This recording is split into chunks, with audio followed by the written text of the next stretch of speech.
Hello everyone, ঘড়ির কাঁটায় সকাল ঠিক 7টা বেজে গেছে আর আমি তোমাদের সামনে চলে এসেছি আজকের কারেন্ট অ্যাফেয়ার্স ক্লাস নিয়ে।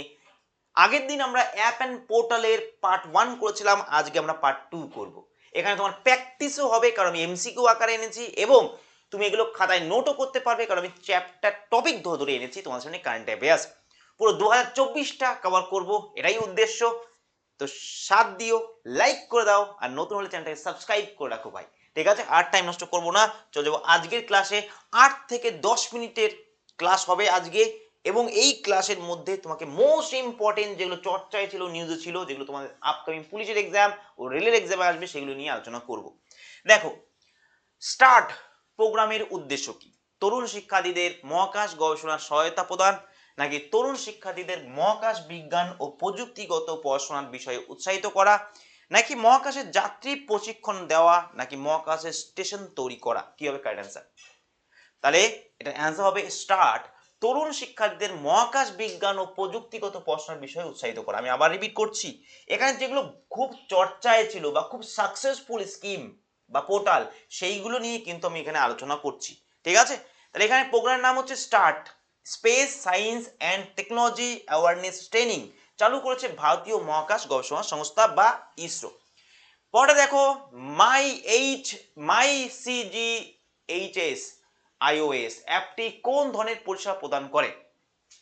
শুধুমাত্র স্বাস্থ্য পরামর্শ, ডিজিটাল স্বাস্থ্য পরিষেবা, হাসপাতাল পরিচালনা, নাকি শিক্ষামূলক পরিষেবা? তাহলে অ্যান্সার হবে ডিজিটাল স্বাস্থ্য পরিষেবা।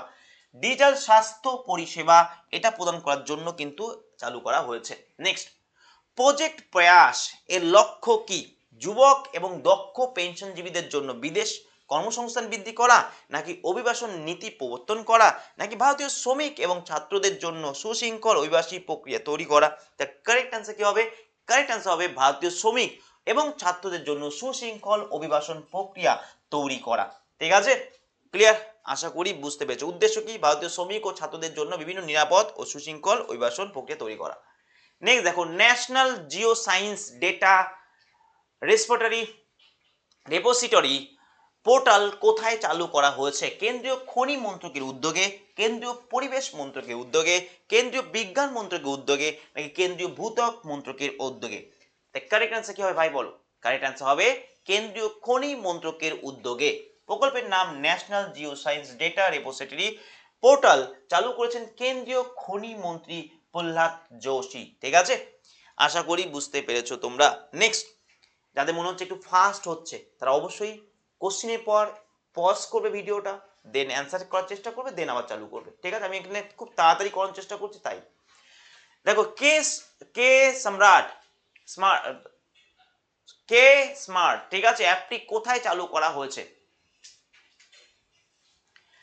তামিলনাড়ু, কেরল, পশ্চিমবঙ্গ, নাকি মহারাষ্ট্র? তাহলে কারেক্ট অ্যান্সার হবে কেরল। অ্যাপের নাম তোমার Kerala solution for managing administrative reformations and transformations. ঠিক আছে, পরে দেখো, আওয়াম কে লিয়ে পোর্টালটি কোথায় চালু করা হয়েছে? জম্মু কাশ্মীর, রাজস্থান, উত্তরপ্রদেশ, নাকি বিহার?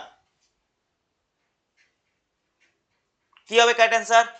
আওয়াম কে লিয়ে, then correct answer will be Jammu and Kashmir. চালু করেছেন জম্মু কাশ্মীরের director general of police R S Swain. ঠিক আছে, উদ্দেশ্য কি? জম্মু কাশ্মীরের নাগরিকগণ ও পুলিশ কর্মীদের সমস্যাগুলি দ্রুত ও গঠনমূলক সমস্যা সমাধান করার জন্য। মুখ্যমন্ত্রী মহিলা মুখ্যমন্ত্রী মহিলা উদ্যমিতা অভিযান প্রকল্পটি কোথায় চালু হয়েছে? পশ্চিমবঙ্গ, মহারাষ্ট্র, আসাম, নাকি মধ্যপ্রদেশ? তোমরা নাম শুনলেই বুঝতে পারবে হিন্দি ওয়ার্ড না বাংলা ওয়ার্ড। হিন্দি ওয়ার্ড হলে তো পশ্চিমবঙ্গ কোনো কথাই হবে না। ঠিক আছে, এটা অ্যান্সার হবে আসাম হবে। আসামের মুখ্যমন্ত্রী হিমন্ত বিশ্ব শর্মা, উদ্দেশ্য গ্রামীণ ক্ষুদ্র শিল্পোদ্যোগে 4 মিলিয়ন মহিলা স্বশাসিত সংস্থা গঠন করা। ঠিক আছে, এরপর দেখো, MPLADS ই সাক্ষী মোবাইল অ্যাপের মাধ্যমে কি বজায় রাখা হবে? তাহলে এটা কারেক্ট অ্যান্সার কি হবে? এটা কারেক্ট অ্যান্সার হবে স্বচ্ছতা, গ্রহণযোগ্যতা এবং কার্যকারিতা। ঠিক আছে, প্রকল্পের নাম হচ্ছে MPLADS ই সাক্ষী মোবাইল অ্যাপ। খুব ইম্পর্টেন্ট এটা। দেখো, যশিনী ক্যাম্পেইনের উদ্দেশ্য কি? যশস্বিনী ক্যাম্পেইনের উদ্দেশ্য হচ্ছে তোমার অনলাইনে ব্যবসা বাণিজ্য বৃদ্ধি করা। অনলাইনে যে ব্যবসা বাণিজ্যগুলো হচ্ছে সেটাকে বৃদ্ধি করা হচ্ছে কি যশস্বিনী এর উদ্দেশ্য। ফনা অফ ইন্ডিয়া চেকলিস্ট পোর্টাল কোন প্রতিষ্ঠানের উদ্দেশ্যে চালু হয়েছে? তাহলে ফনা নাম থেকে বুঝতে পারছো, তাহলে এটা অ্যান্সার কি হবে? এটা answer zoological survey of India. ঠিক আছে, ফ্লোরা ফনা এগুলো তো জানো তোমরা সবাই।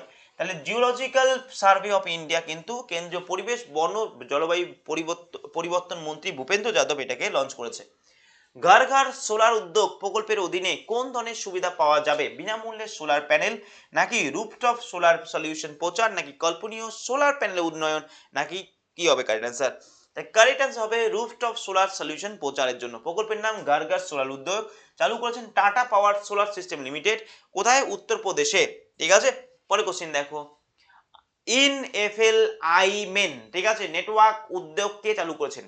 ভাই নামগুলো একটু কনফিউজিং, ঠিক আছে, তোমরা দেখলেই বুঝতে পারবে। ইনফ্লিমেন বা বলতে পারো INFLIMEN, এখানে বড় হাতে ছোট হাতে মিলিয়ে নেটওয়ার্ক উদ্যোগ কি চালু করেছে? তাহলে অ্যান্সার কেন্দ্রীয় স্বাস্থ্যমন্ত্রী, কেন্দ্রীয় বিজ্ঞান ও প্রযুক্তি প্রতিমন্ত্রী, কেন্দ্রীয় বিজ্ঞান মন্ত্রী, নাকি কেন্দ্রীয় অর্থমন্ত্রী? তাহলে অ্যান্সার হবে কেন্দ্রীয় বিজ্ঞান ও প্রযুক্তি প্রতিমন্ত্রী। প্রকল্পের নাম ইনফ্লিমেন, নেটওয়ার্কের উদ্যোগ চালু করেছেন ডক্টর জিতেন্দ্র সিং, ঠিক আছে, যিনি কেন্দ্রীয় বিজ্ঞান ও প্রযুক্তি প্রতিমন্ত্রী হিসাবে আছেন। ভারতীয় ফ্যাটি লিভার রোগের প্রকোপ মোকাবিলা ও যকৃতের ব্যাধি প্রতিরোধ করার জন্য কিন্তু এটা তৈরি করা হয়েছে। নেক্সট দেখো, ই সারথিয়া ধাম পোর্টাল কোন সরকারের উদ্যোগে তৈরি করা হয়েছে? তাহলে কেন্দ্রীয় সরকার, উত্তরাখণ্ড সরকার, মহারাষ্ট্র, নাকি তামিলনাড়ু? তাহলে অ্যান্সার কি হবে? উত্তরাখণ্ড সরকার। ঠিক আছে, এটাকে চালু করেছে। নেক্সট দেখো, ওয়ান সায়েন্টিস্ট ওয়ান প্রোডাক্ট পরিকল্পনার মূল উদ্দেশ্য কি? কৃষি উৎপাদনশীলতা বাড়ানো, কৃষককে ঋণ দেওয়া, নাকি গবেষকদের জন্য বৃত্তি প্রদান, নাকি পশুপালন উন্নয়ন করা? তাহলে কারেক্ট অ্যান্সার হবে কৃষি উৎপাদনশীলতা বাড়ানো। পরিকল্পনার নাম সায়েন্টিস্ট ওয়ান প্রোডাক্ট। ঠিক আছে, পরে কোশ্চেন দেখো, লড়কা ভাও প্রকল্পের আয়ত্তায় মাসিক বৃত্তি কতটুকু? তাই দ্বাদশ শ্রেণী উত্তীর্ণ পরীক্ষার্থীদের 6,000 টাকা, নাকি ডিপ্লোমা ITI উত্তীর্ণ পরীক্ষার্থীদের জন্য 8,000 টাকা, নাকি স্নাতক উত্তীর্ণ পরীক্ষার্থীদের 10,000 টাকা, নাকি সমস্ত পরীক্ষার্থীদের 5,000 টাকা? তাহলে কারেক্ট অ্যান্সার হবে কি? এটা কারেক্ট অ্যান্সার হবে 10,000 টাকা। ঠিক আছে, লড়কা ভাও এখানে বলছে 10,000 টাকা। বলছে কি, মহারাষ্ট্রের মুখ্যমন্ত্রী একনাথ শিন্দে এটা চালু করেছেন মহারাষ্ট্রের যুবকদের জন্য চাকরি প্রশিক্ষণ ও বৃত্তি প্রদানের জন্য কিন্তু এটা তৈরি করা হয়েছে। 18 থেকে 35 বছর বাচ্চারা কিন্তু এটা পাবে। ক্লিয়ার, থ্যাংক ইউ সকলকে। নেক্সট দিন আমরা বুকস অ্যান্ড অথর মানে পোর্টাল এবং অ্যাপের আমরা দুটো ক্লাস করলাম। এর আগে সায়েন্স অ্যান্ড টেকনোলজি দুটো ক্লাস করেছি, তার আগে অ্যাপয়েন্টমেন্টের দুটো ক্লাস করিয়েছি। ঠিক আছে, অ্যাপয়েন্টমেন্টের পর আমরা র্যাঙ্কিং এর দুটো ক্লাস করিয়েছি। এইভাবে কিন্তু আমরা ক্লাসগুলো চালিয়ে যাচ্ছি তোমাদের সামনে। আমি একটাই রিকোয়েস্ট করবো, ভাই একটু লাইক আর একটু শেয়ার করে দিও। ঠিক আছে, কারণ দেখো, যদি খুব বেশি লোক না দেখে, এত বড় একটা চ্যানেল যেখানে অন্য কিছু নিয়ে ভিডিও দিলে অনেক ভিউ হয় পশ্চিমবঙ্গে অন্যান্য বড় বড় চ্যানেলের মতোই, তো সেই জায়গায় দাঁড়িয়ে আমরা যদি এখানে দেখি যে 500-200 ভিউ হচ্ছে, তাহলে আমাদের চ্যানেলটা ডাউন হয়ে যাচ্ছে, রিচ কমে যাচ্ছে। তোমাদের রিকোয়েস্ট একটু শেয়ার করে দিও ভাই। যদি দেখি যে না একদমই ডাউন যাচ্ছে, তাহলে কিন্তু আমরা এটা বন্ধ করে দিতে বাধ্য হব ভাই। আমাদের দোষ না, আমি তোমাদের শুধু যে তোমরা যদি 5 জনও থাকো, 5 জন যদি একটু শেয়ার করে দাও, তাহলে কিন্তু আমরা অনেকের কাছে পৌঁছাতে পারবো ভাই। রিকোয়েস্ট এটা, ঠিক আছে, না তোমাদের পায়ে তোমরাই রুল দেবে। কারণ এইভাবে তোমাদের সামনে কেউ আনবে না, আনলেও টাকা চাইবেই চাইবে। তো একদম পুরো প্র্যাকটিসও হয়ে যায় তোমাদের। কারণ আমাদের রিচ যদি ডাউন হয়ে যায়, তাহলে আমাদের বাকি যে সন্ধ্যা 7টায় ক্লাস হয় বা অন্যান্য ক্লাস হয়, সেগুলোও কিন্তু ডাউন যাবে। ক্লিয়ার, আশা করি ভালো আছো তোমরা, ভালো থাকবে। আশা করি বুঝতে পেরেছো কি প্রবলেম বলতে চাইছি।